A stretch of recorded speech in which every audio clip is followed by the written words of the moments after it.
Hello friends, എല്ലാവർക്കും പത്തരമാറ്റിലെ ഇന്നത്തെ ഒരു എപ്പിസോഡിലേക്ക് സ്വാഗതം.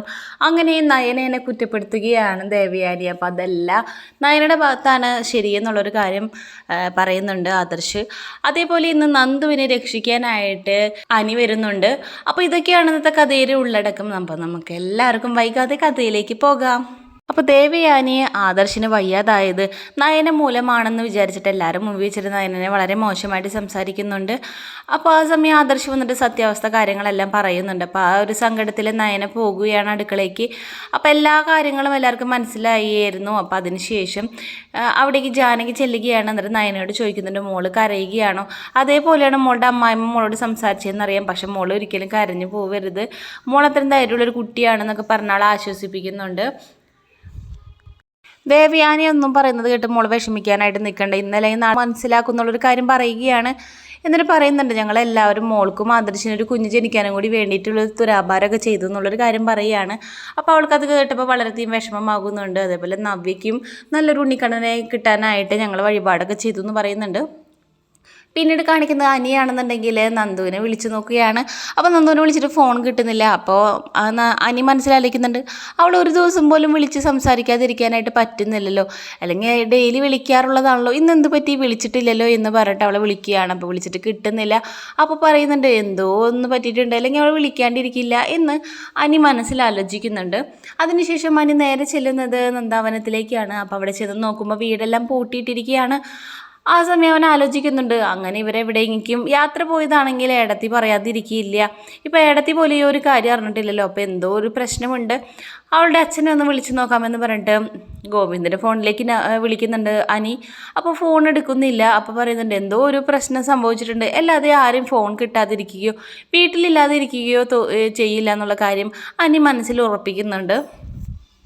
അതിനുശേഷം ആദർശിൻ്റെ ഷർട്ടുകളെല്ലാം തേച്ചിട്ട് റൂമിലേക്ക് പോവുകയായിരുന്ന നയനേനെ മുത്തശ്ശി കാണുന്നുണ്ട്. എന്നിട്ട് പറയുന്നുണ്ട്, മോളെ ഇത് തയ്ക്കാനൊക്കെ ആയിട്ട് ഇവിടേക്ക് ഒരു പെൺകുട്ടി വരുന്നുണ്ടല്ലോ, പിന്നെ മോളെ തന്നെ ഇത് ചെയ്യുന്നത്? അപ്പോൾ അവൾ പറയുന്നുണ്ട്, എനിക്കിവിടെ എന്തെങ്കിലും ജോലി വേണ്ടേ, ആദർശ് എൻ്റെ ഷർട്ടെല്ലാം ഞാൻ തന്നെ ചെയ്തോളാം എന്ന് പറയുകയാണ്. അപ്പോൾ മുത്തശ്ശി പറയുന്നുണ്ട്, മോള് ഒരു ഭാര്യ എന്ന നിലയിൽ എല്ലാ കാര്യങ്ങളും ചെയ്യുന്നുണ്ട്, ആദർശിനും നിന്നോട് അതുപോലെ തന്നെയാണെന്നാണ് ഞങ്ങളുടെയൊക്കെ ഒരു വിശ്വാസം എന്ന് പറയുകയാണ്. എന്നിട്ട് മോള് നിന്നോട് ചെയ്യാൻ പാടില്ലാത്ത കാര്യങ്ങളൊക്കെയാണ് മോളുടെ അമ്മായിമ്മ ചെയ്യുന്നത്, മോൾ അതിലൊരു വിഷമം വിചാരിക്കരുത്, അവൾക്ക് തിരിച്ചറിവില്ലാത്തത് കൊണ്ടാണെന്നൊക്കെ പറഞ്ഞ് മനസ്സിലാക്കി കൊടുക്കുകയാണ്. അപ്പോൾ അവൾക്കൊരു ഇത്തിരി സങ്കടമാവുന്നുണ്ട്. അപ്പോൾ പറയുന്നുണ്ട്, ഇന്നലത്തെ ദിവസം ഞാൻ എൻ്റെ കയ്യിൽ പൈസ ഇല്ലാതെ വന്നതിനുള്ളൊരു ബുദ്ധിമുട്ട് ഞാൻ നന്നായിട്ട് അറിഞ്ഞതായിരുന്നു. അതേപോലെ ഇന്നത്തെ കാലത്ത് എല്ലാവരും പൈസയൊന്നല്ല കൊണ്ടുനടക്കുന്നത്, ഒരു മൊബൈലാണ്, മൊബൈൽ വഴി പല കാര്യങ്ങളും ചെയ്യാമായിരുന്നു, പക്ഷേ എനിക്ക് അവിടെ പൈസ ഇല്ലാതെ എൻ്റെ ആദർശേട്ടൻ്റെ ജീവൻ പോകുമെന്നുള്ളൊരു നില വന്നായിരുന്നു, അങ്ങനെ എങ്ങാനും പോയിരുന്നെങ്കിൽ ഞാൻ ആ ഒരു ഡോക്ടറെ കൊന്നേനെ എന്നും കൂടി നയന പറയുകയാണ്. അപ്പോൾ പറയുന്നുണ്ട്, മോളുടെ മൊബൈൽ അതിൻ്റെ അമ്മായിമ്മ വാങ്ങിച്ചു വെച്ചുകൊണ്ടല്ലെന്ന് പറയാണ്. അപ്പോൾ നയന പറയുന്നുണ്ട്, എനിക്കങ്ങനെ വലിയ നിർബന്ധമൊന്നുമില്ല ഇങ്ങനെ മൊബൈൽ വേണമെന്നൊന്നും, പക്ഷേ ഇങ്ങനെ ഒരു സാഹചര്യം വന്നപ്പോൾ ഞാൻ സത്യത്തിൽ പെട്ടുപോയായിരുന്നു, 1 രൂപ പോലും എൻ്റെ കയ്യിലില്ലാതെ എന്ന് പറയാണ്. അതിനുശേഷം മുത്തശ്ശി പറയുന്നുണ്ട്, മോൾക്കും ആദർശിനും വേണ്ടി ഞങ്ങൾ വഴിപാടുകളൊക്കെ ചെയ്തായിരുന്നു, മോളുടെ ചേച്ചിയൊരു കുഞ്ഞ് പ്രസവിച്ച് കഴിയുമ്പോൾ മോളുടെ വയറ്റിലെങ്കിലും ഒരു കുഞ്ഞുമാവ് വേണ്ടേ, അതിന് വേണ്ടിയിട്ടൊക്കെ ഞങ്ങൾ വഴിപാട് ചെയ്തെന്ന് പറയുന്നത് കേട്ടിട്ട് ആദർശ് നേരെ വീടിൻ്റെ ഫ്രണ്ടിലേക്ക് പോവുകയാണ്. അപ്പോൾ നയനയാണെങ്കിൽ ഒന്നും മിണ്ടാണ്ടിരിക്കുന്നുണ്ട്. അപ്പോൾ ഞങ്ങൾക്ക് എത്രയും പെട്ടെന്ന് കുഞ്ഞുമാവിന് തരില്ല എന്നുള്ളൊരു വാശിയിൽ തന്നെയാണോ നിങ്ങളെന്നും ചോദിക്കുന്നുണ്ട് മുത്തശ്ശി. അപ്പോൾ അതിന് മറുപടി പറയാൻ പറ്റാതെ നയന നിൽക്കുന്നുണ്ട്. അങ്ങനെ ആദർശ് വീടിന് പുറത്ത് വന്ന് നിന്ന് ആലോചിക്കുകയാണ് ഇന്നലെ നടന്ന കാര്യങ്ങളെ പറ്റിയിട്ട്. അവൾ ഹോസ്പിറ്റലിലെത്തി ഡോക്ടർ പൈസ തന്നാൽ മാത്രമേ ചികിത്സിക്കുള്ളൂ എന്നുള്ളൊരു കാര്യം പറഞ്ഞപ്പോൾ നയന അയാളോട് കാല് പിടിക്കുന്ന പോലെ സംസാരിച്ചായിരുന്നു. പിറ്റേ ദിവസം ആകുമ്പോൾ നിങ്ങൾക്ക് വേണ്ടതിലധികം തന്നെ പൈസ ഞാൻ കൊണ്ടുതരാം, ഇപ്പോൾ എൻ്റെ ഭർത്താവിൻ്റെ ജീവൻ എങ്ങനെയെങ്കിലും രക്ഷിക്കണമെന്നൊക്കെ പറഞ്ഞിട്ട് ആ ഡോക്ടർ കാല് പിടിച്ചതും അത് കേൾക്കാതെ ചികിത്സ നിഷേധിച്ച ആ ഡോക്ടറിന് നേരെ നയന ദേഷ്യപ്പെട്ടതും എല്ലാം അവൻ ആലോചിക്കുന്നുണ്ട്. എന്നിട്ട് പറയുന്നുണ്ട്, ഇന്നലെ അവളുടെ കയ്യിൽ പൈസ ഉണ്ടായിരുന്നെങ്കിൽ ഇത്രയും വലിയ പ്രശ്നങ്ങളൊന്നും ഉണ്ടാവില്ലായിരുന്നു, അതുകൊണ്ട് അവളുടെ കയ്യിൽ ആവശ്യത്തിനുള്ള പൈസ അവളുടെ കയ്യിൽ തന്നെ ഉണ്ടായിരിക്കണം എന്നുള്ളൊരു ഉറച്ച തീരുമാനത്തിലേക്ക് എത്തിയിരിക്കുകയാണ് ആദർശ്. അതിനുശേഷം കാണിക്കുന്നത് ഗോവിന്ദൻ ആ പോലീസ് സിഐനെ കാണാനായിട്ട് വരുന്നുണ്ട്. അപ്പോൾ അയാൾ പറയുന്നുണ്ട്, എന്താ ഇന്ന് ഒറ്റയ്ക്ക് വന്നിരിക്കുന്നത്, ഭാര്യനെ കാണാനായിട്ടില്ലല്ലോ എന്ന് പറയുകയാണ്. അപ്പോൾ നിങ്ങളിവിടെ കയറി ഇറങ്ങിയിട്ടൊന്നൊരു കാര്യമില്ല, ഇന്നലെ രാത്രി മുഴുവൻ ഇവിടെ ഉണ്ടായിരുന്നു എന്നുള്ള കാര്യം അറിഞ്ഞായിരുന്നു, അതുകൊണ്ടൊന്നും ഒരു കാര്യമില്ല എന്ന് പറയണം. അപ്പോൾ ഭാര്യ എന്തെന്ന് ചോദിച്ചപ്പോൾ മോളെ കോടതിയിലേക്ക് കൊണ്ടുപോകുന്നത് കാണാനായിട്ട് ശക്തിയില്ലാത്തതുകൊണ്ട് എൻ്റെ ഭാര്യയാണെന്നുണ്ടെങ്കിൽ റോഡിൽ അവിടെ നിൽക്കാമെന്ന് പറയുകയാണ്. അപ്പോൾ നീ ഇവിടെ നിന്ന് എന്ത് പറഞ്ഞിട്ടും കാര്യമില്ല, ഇനി അധികം ഇവിടെ നിന്നിട്ട് പ്രസംഗിക്കാനാണെന്ന് തോന്നുന്നതെന്നുണ്ടെങ്കിൽ നിൻ്റെ മോളുടെ ഒപ്പം തന്നെ നിന്നെയും പിടിച്ചകത്തിടുന്നുള്ളൊരു കാര്യം ആ പോലീസുകാരൻ പറയുന്നുണ്ട്. അപ്പോൾ പറയുന്നുണ്ട് നീ വിചാരിച്ചാലോ അല്ലെങ്കിൽ നിൻ്റെ ദൈവം തമ്പുരാൻ വിചാരിച്ചാൽ പോലും ഇനി നിൻ്റെ മോളെ ജയിലിലേക്ക് കൊണ്ടുപോകുന്നു തടയാനായിട്ട് സാധിക്കില്ല എന്ന് പറയുമ്പോൾ പിന്നെ ഇന്നൊരു സൗണ്ട് കേൾക്കുന്നുണ്ട്. അതെന്താ സാറേ അങ്ങനെ പറഞ്ഞേന്ന്. അത് നമ്മുടെ അനിയാണ് അവിടേക്ക് വന്നിരിക്കുന്നത്. അപ്പോൾ അനി നല്ലൊരു ഹീറോ റോളിൽ തന്നെ അങ്ങോട്ട് കയറി വരുന്നുണ്ട്. എന്നിട്ട് പറയുന്നുണ്ട് നീ ആരാന്ന് ചോദിക്കുന്നുണ്ട്. ഈ മൂർത്തി ജ്വല്ലറി എന്ന് കേട്ടിട്ടുണ്ടോ? അപ്പോൾ കേട്ടിട്ടുണ്ട്. നീ അവിടുത്തെ പണിക്കാരനാണോ എന്ന് ചോദിക്കുകയാണ്.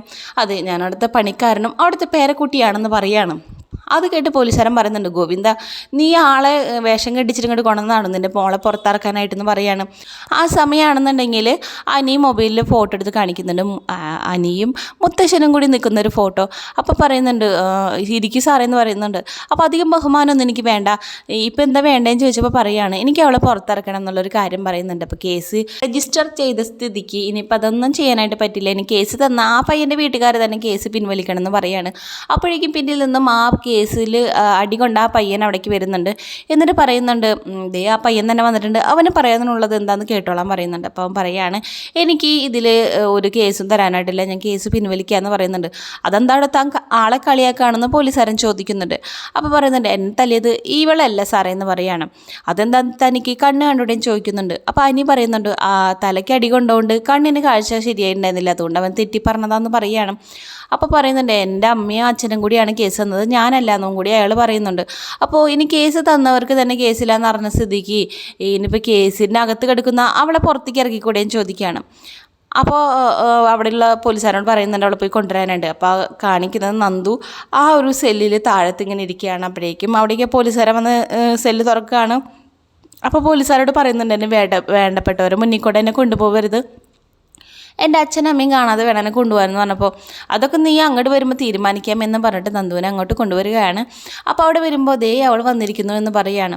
നിന്നെ പുറത്തിറക്കാൻ വേണ്ടിയിട്ടാണ് ഈ സാറന്മാരൊക്കെ ഇവിടേക്ക് വന്നിരിക്കുന്നതെന്ന് പറയുകയാണ്.